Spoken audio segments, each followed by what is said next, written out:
बलदेव की मीटिंग में बोलने नहीं दिया गया है। अब यहाँ वृंदावन छठी ग्राम में अभी अमित शाह आए थे, उसकी मुझ पर कोई सूचना नहीं थी। और लोग मुझे फोन कर रहे हैं कि आप मंच पे नहीं दिख रहे हैं। यहाँ पर 2 ही सीटें हैं पश्चिमी उत्तर प्रदेश में, लेकिन प्रत्याशी होने का बड़ा भारी विरोध है। और 10 साल उन्होंने चूंकि कोई काम नहीं किया, कोई ऐसा विकास नहीं दिख रहा है, और वो बहुत प्रभावशाली महिला है। अगर लेकिन भारतीय जनता पार्टी तो 80-85 सीटों में होना चाहिए। मैं चूंकि हस्तिनापुर का प्रभारी, मान कार्यकर्ताओं को मिलना चाहिए, लोक दल के कार्यकर्ताओं को गठबंधन होने के बावजूद वो नहीं मिली। इस बात की वेदना है हमको। हमारे नेतृत्व ने कोई निर्णय ले लिया, वो हमारे सिर माथे है। हम तो एक कार्यकर्ता है, सब लोग कार्यकर्ता है, लेकिन कार्यकर्ता अपने सम्मान को बेच के कोई समझौता करने के लिए दबाव डालेगा या ये टिकट फॉर ग्रांटेड लेगा कि ये तो हमारे लोक दल के हैं ही सब, ये तो सब रहेंगे, तो वो समझौता हम नहीं मानने को तैयार है।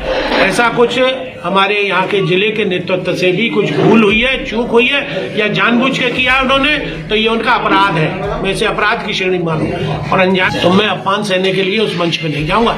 वहाँ चाहे कंचन बरसे, मैं नहीं जा रहा वहाँ पे कंचन लेने। हेमा मालिनी है, उनका सम्मान है, पदाधिकारी है, वो पार्टी की चुनाव से लड़ रही है। हालांकि जनपद में इस वक्त हेमा जी का भी भारी प्रत्याशी होने का बड़ा भारी विरोध है। और 10 साल उन्होंने चूंकि कोई काम नहीं किया, कोई ऐसा विकास नहीं दिख रहा है, और वो बहुत प्रभावशाली महिला है। अगर वो चाहती तो अपने नेतृत्व से, अपने व्यवहार से, अपने कार्यशैली से मथुरा को चमका सकती थी। आज तक कोई उद्योग नहीं आया, आज तक कोई फैक्ट्री नहीं लगी, यहाँ कोई हमारे नौजवान लड़कों को रोजगार नहीं मिला।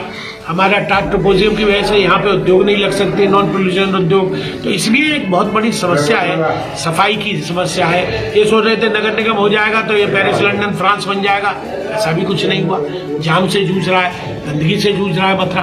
तो इन सब बातों को विचार करने के लिए मैंने कहा था, हेमा जी मेरे घर आई थी, मैं उनका स्वागत है, सम्मान है। मैंने उस वक्त कहा था कि एक आपस में तालमेल समिति बन जाए, हमारी आपकी बैठ के समन्वय समिति जिसको कहते हैं राजनीतिक स्वरूप से, वो बन जाए। उसमें 5-7 लोग हमारे हों, 5-7 लोग उनके हों, बैठ के हम लोग समय समय पे मीटिंग करें। इन लोगों को महिलाओं के नाम से गाड़ियां ली गई, इनको गाड़ियां नहीं मिल रही हैं महिलाओं को।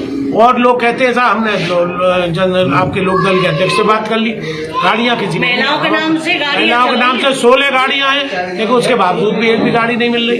तो ये तो अपमान है। एक अपने पेट्रोल डीजल से थोड़ी फूकेंगे। चुनाव हेमा जी लड़के बम्बई जाएंगे या दिल्ली बैठेंगे पार्लियामेंट में, तो हम कार्यकर्ता अपने घर से पैसा फूके, डीजल फूके, पेट्रोल फूके। कुछ जो सक्षम है वो कर सकते हैं, हम नहीं मांग रहे, हम अपनी गाड़ी से ही जा रहे हैं। तो अपने जो साधन है उनसे हम काम कर रहे हैं। लेकिन जो लोग इसके योग्य हैं, जिनको साधन मिलने चाहिए, वाहन मिलने चाहिए, उनको खाना मिलना चाहिए, उनको सब कम्युनिटी जो एक हेल्प होती है वो मिलनी चाहिए, वो नहीं मिल रही है। तो ये अभी भी समय है। मैं आगाह कर रहा हूँ, मैं कोई विरोध नहीं कर रहा हूँ, लेकिन आगाह कर रहा हूँ कि अभी भी तालमेल बनाकर, और यही नहीं, मैंने वहां भी देखा है मेरठ, भारतीय जनता पार्टी राष्ट्रीय लोकदल वालों को ज्यादा घास, हिंदी में शब्द है घास, नहीं डाल रही। फिर भी हम बेशर्माई से लगे हुए हैं, चूंकि हमारे नेतृत्व ने हमको निर्देश दिया है कि हमको साथ देना। मैं तो जयंत जी की महानता मानता हूँ, वो हारे हैं हेमा जी से, लेकिन वो कह रहे हैं कि पुरानी बातों भूल जाए। मैं भी हारा हूं हेमा जी से, लेकिन उनके अनुसार मैं भी अनुसरण कर रहा हूं। हालांकि मुझे भी फुरफुरी सी आती है, लेकिन अब क्या करें।